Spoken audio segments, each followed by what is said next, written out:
I wanted to play the song from the 60s, but she said, no, we're too classy. We're too classy for that. So I'd like to thank the fabulous musicians. Thank you. I'd like to thank Mimi. Mimi never gets to say anything nice about herself because she writes the newsletter. So she says nice things about the rest of us. So Mimi has been... It has started.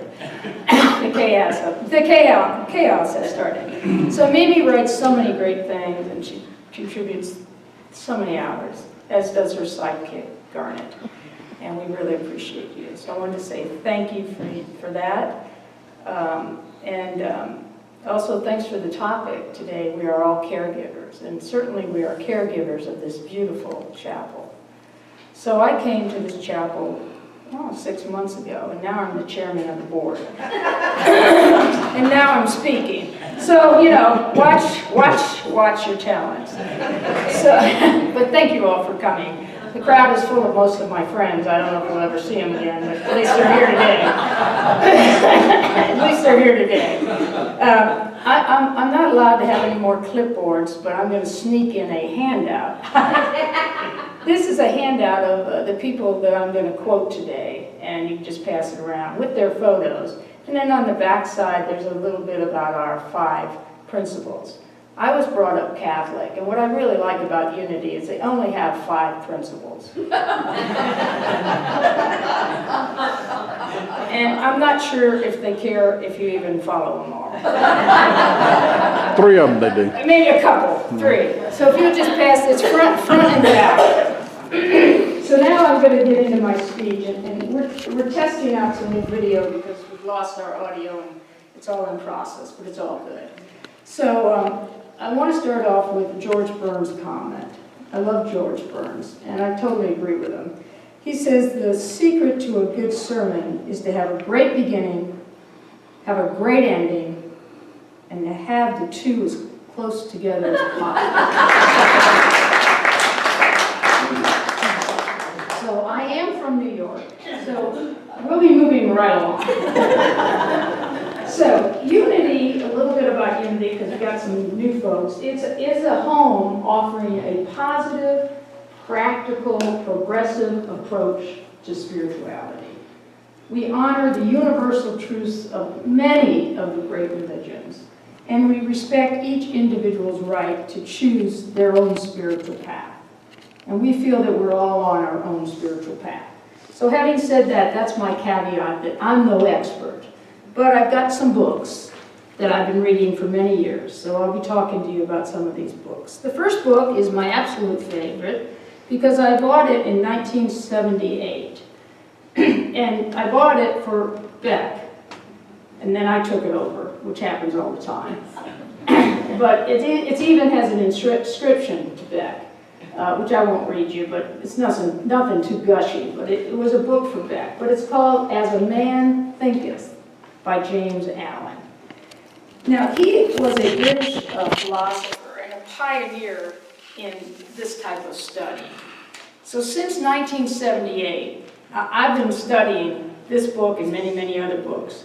And what I'm looking for in them is the divine message. It doesn't have to be a particular religion. I'm looking for the message from Christianity, from Buddhism, Taoism, Church of Religious Science, which is now called Centers for Spiritual Living. I'm looking for the truths from Deepak Chopra, Wayne Dyer, lots of folks. So my talk today is, I thought the law and the law won. Now remember that song from the 60s? Yes. And once you get it in your head, it won't leave. So I've been hearing it all week. I thought the law and the law won. So does anyone know, because my speech has some trivia questions, does anyone know who recorded this back in the 60s? A one-hit wonder. You know. Give it up, Laura. His name was Walker. His last name, I believe, was Walker. Gary Walker. I think he was one, and he I understand Sonny Curtis and the Crickets wrote it, and I understand Bobby Fuller Ford, yes, one-hit wonder. So anyway, that's the theme here. I fought the law, and I use a play on this title to emphasize that we should not fight the spiritual laws of the universe. Spiritual laws deal with how we live our lives, and they deal with our belief systems. So a lot of my friends say, well, Dee, you're full of BS. And I am. I'm full of belief systems, because that's what BS is. Let's focus on our beliefs and our belief systems, and these laws kind of help us think about that. These laws of the universe are always at work, and we can get in sync with them through our thoughts. I have another trivia question coming up, and I'm going to tell you the answer because I know it's early in the morning. The answer to my first trivia is mind. So just be prepared, mind, okay? There'll be others, but I'm not going to give you hints, but the first one is mind. Before I discuss the spiritual laws, let's first start with the physical laws of the universe. We're all familiar with the physical laws that govern our universe. They are constant, they're unchanging, they're dependable, and they're essential for life. Let's take the law of gravity. What I like most about the law of gravity is it's totally reliable. You know, you put your toast in, toast comes up, toast doesn't fly. You know, you go to your faucet, turn on the faucet, the water goes down, doesn't fly out like you're in inner space. It works that way every day. The fundamental law of gravity does its thing every day, no exceptions. If I choose to move my bed into the living room, the law of gravity does not judge my decorating. I move the bed and it stays there until another force of gravity moves it. The law of gravity does not play favorites. On this topic, spiritual leader Michael Beckwith says, if you fall off a building, it doesn't matter how good a person you are or how bad a person you are, you're going to hit the ground. That's gravity. The sun rises and the sun sets, that is the physical law of nature. These physical laws never take a day off, and all of us fully expect them to perform dependably, consistently, and precisely. The spiritual laws that I'm going to discuss today are just as dependable, just as consistent, and just as precise. So as you attend New Thought congregations such as ours, or if you watch Oprah Own, I always watch Oprah Own, special Super Soul, I love that. There's a new channel that you can stream on your streaming called the New Thought channel. So as you watch all these and read these books, you're going to hear about laws. The law of giving, the law of least effort, the law of forgiveness, to name a few. Recently, our Monday Mindfulness group spent about 8 weeks on Deepak's 7 spiritual laws of success. So think of these laws as the way we work with the divine. So we're in sync with the divine by understanding these laws or these principles or these truths. For example, the law of giving teaches us, according to Deepak, and I do like Deepak, I think this is a great little book, and we love it. We probably will do another workshop on it. He talks about giving, and he says, every relationship is one of give and take. Giving engenders receiving, and receiving engenders giving. It is the intention behind your giving and receiving that is most important. The intention should always be to create happiness for the giver and receiver, because happiness is life-saving and life-sustaining, and therefore generates increase. Can you still hear me? No, I think it went off. See if the light's still on. Light went off. As my mother said, keep your voice in the auditorium. Everybody can always hear me. Okay, here it goes. I think that's better. So that's the law of giving. That's just one example. As I said, the laws are just as dependable and just as consistent and just as precise as these physical laws. And to add to that statement, I'm going to say that they will perform exactly as our mind directs them. First trivia question. What is the key word in that sentence? Mind. Mind, you got it again. Mind, mind. It's all about the mind. There's another word for mind. I wonder if anybody, is it just? You've gone off I don't know. That's okay. Don't move. Well, I can't not move. Y'all can hear me, can't you? Yeah. Lord knows. Never had quiet voice. What's another word for mind? Brain? Starts with a C. Conscious. Consciousness. Who said that? Betty Joe gets the prize. See Mimi afterwards for your $100. Yes. So when you hear the word consciousness, you hear the word mind. They're basically the same thing. It's your mind and consciousness. So unity teaching is about our mind and our thoughts. We believe that we are co-creators with God, our source, or the universal spirit. The word universe is, its literal meaning is the whole of things, the basic unity of all life. We can call it God, we can call it spirit, we can call it divine spirit, we can call it universe, we can call it Dolly Parton. It doesn't matter. Whatever it is, it refers to the oneness that is present in all of us. And that's what this type of teaching is about. There is a oneness. The divine power, Dolly Parton, spirit, God, is good. The universal spirit or divine spirit isn't up there. It's here. It's within us. The divine is within us, and it's up to us to seek that divine, which is why we come here on Sunday and we learn lessons and why we read these books, because we're trying to sync up with that divine that's in us and co-create with that divine. And matter of fact, this covers what I was just talking about, divine, covers one of our 5 principles. Principle number 1, which is God is the source and God is the creator, and there's no other power. And it also relates to principle number 2, we are spiritual beings. The Spirit of God lives within each person.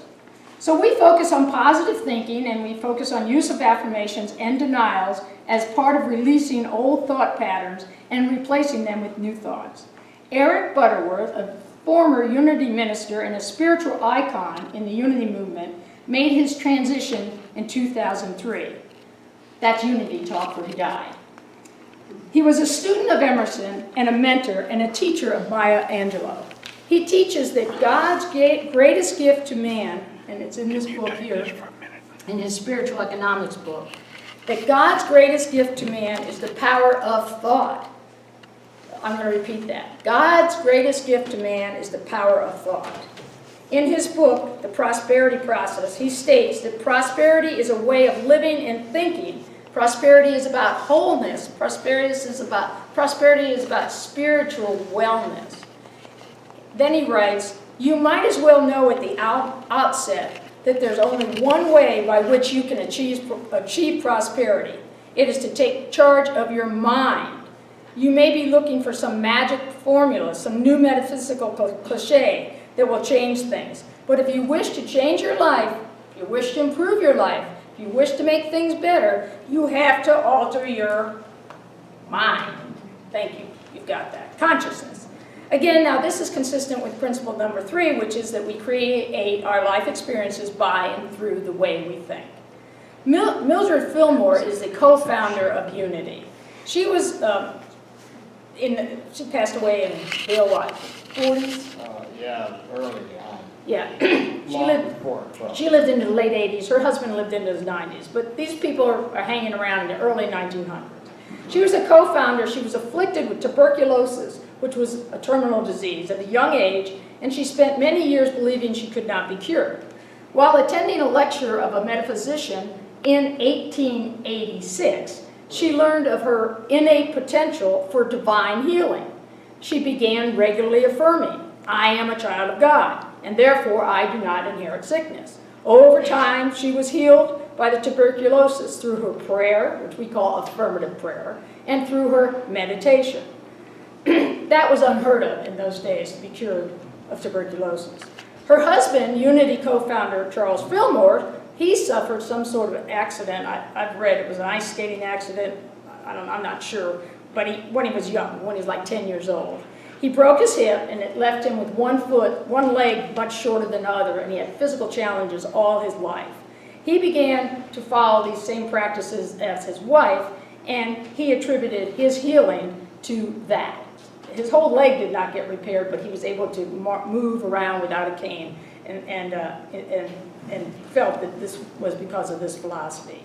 In their healing, the Fillmores applied their minds to heal themselves. So it could be called the law of healing, or it could be called the law of attention, whatever. It was their mind working with the divine. And again, this relates to principle number 4, which is there is a power in meditation and affirmative prayer which increases our ability to work in harmony with God. So, it does not matter what we call it. As Butterworth teaches, the Fillmores used their minds to alter their thoughts, and it resulted in miraculous healing. This concept of the power of the mind is universal. Jesus said, "It is done unto you as you believe." Hindu teaching states, "We are what we think. With our thoughts, we make the world." And 500 years BC, the Buddha taught, all that we are is a result of our thought.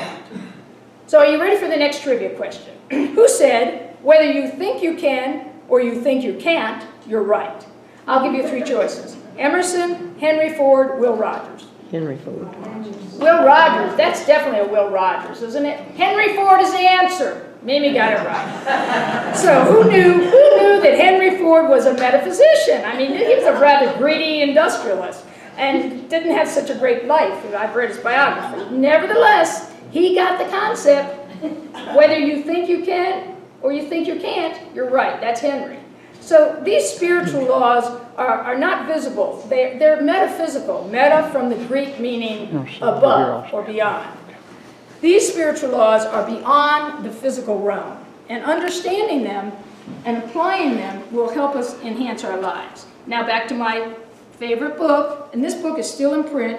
It was the man lived in the late 1800s, when religion was, they weren't thinking new thought. And it was printed in 1903, and he kind of became famous after he passed away.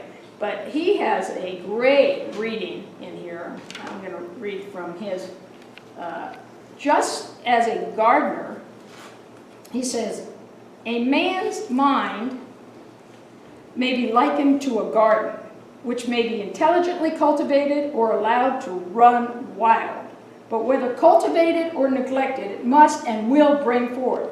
If no useful seeds are put into it, then an abundance of useless weeds will fall therein and will continue to produce their kind. Just as a gardener cultivates his plot, keeping it free from weeds and growing the flowers and fruits which he requires, so may a man tend the garden of his mind, weeding out the wrong, useless, and impure thoughts. A man sooner or later discovers that he is the master gardener of his soul and the director of his life. Love that, love that.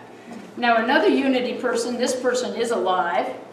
I thought we should talk about somebody alive. This is Temple Hayes. She's in Florida. In her book, she says that we cannot, the laws are always at work. We cannot stop them. So what we think we must do to improve our lives, what we must do to improve our lives is to accept these laws, believe in them, and commit to them. Accept, believe, and commit. So I call that as easy as A, B, C. So A, accept. So here's another quote. If you, Michael and Ronnie, you're going to know this. If you just accept that life is an ebb and flow, and it will flow better for you, and you'll be happier if you have a little faith and an occasional beer. Who said that? Michael, you know. Louise. Mrs. Daley. Oh, Mrs. Daley. My mother. Oh, yes, Mrs. Daley. My mother. A devout Catholic and also a devout beer drinker. And, she would never have uttered the word spiritual law in her life, but she would say this all the time. Dee Dee, relax, go with the flow, accept life, and have a beer. So that's the key, acceptance. Remember Mrs. Daley. By the way, a very devout Catholic.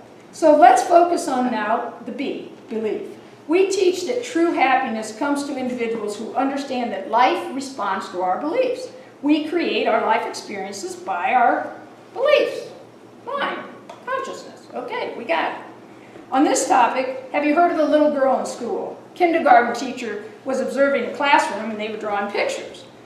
She walked around the room and she saw this little girl drawing. She says, "Oh, what are you working so hard on?" The girl replied, "I'm drawing God." The teacher paused and said, "Honey, no one knows what God looks like." The girl replied, "They will in a minute."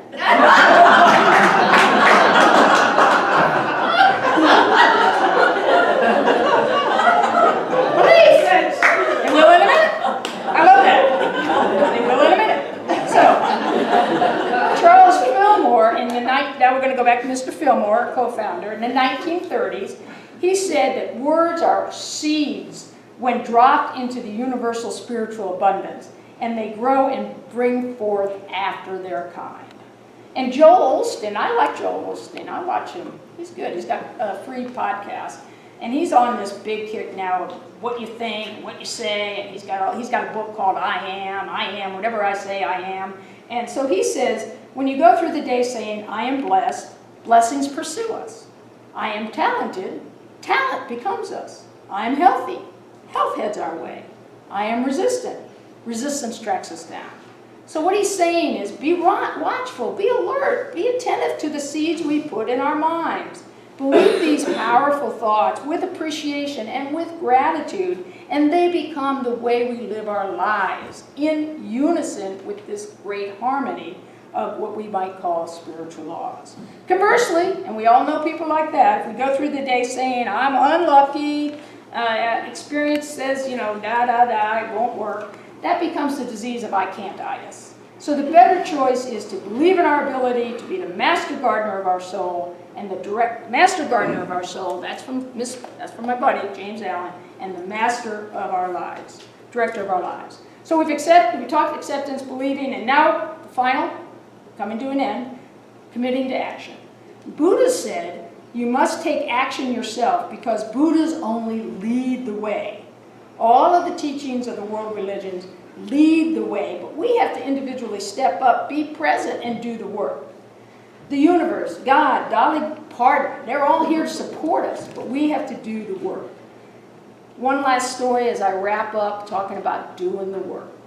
Many of you have heard the story of the guy on the roof and there's a flood and he's stuck. And his next door neighbor comes by in the rowboat and says, Johnny boy, hop in. And Johnny says, no, I'm fine. God's got his eye on me. So the rowboat goes away. Speedboat, hey Johnny boy, hop in. Yeah, fine, I got faith. God knows where I am. He'll be here in a minute. All right, goes off. Helicopter drops a rope. John, get on board. No, don't worry, I'm safe. God's gonna get me. Well, of course you know then he dies. He drowns. He goes to heaven and he says to God, hey, what was happening? God said, hey, I sent you a rowboat. I sent you a motorboat. I sent you a helicopter. You gotta do something. You gotta do something, which is what we're talking about.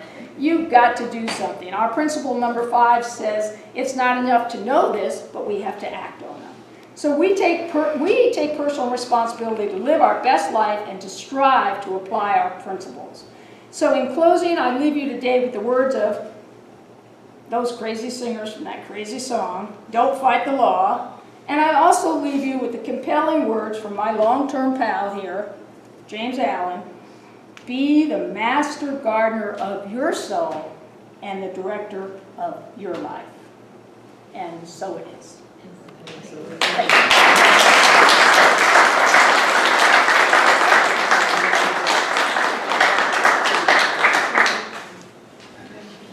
Thank you. Thank you. Do you need a new profession?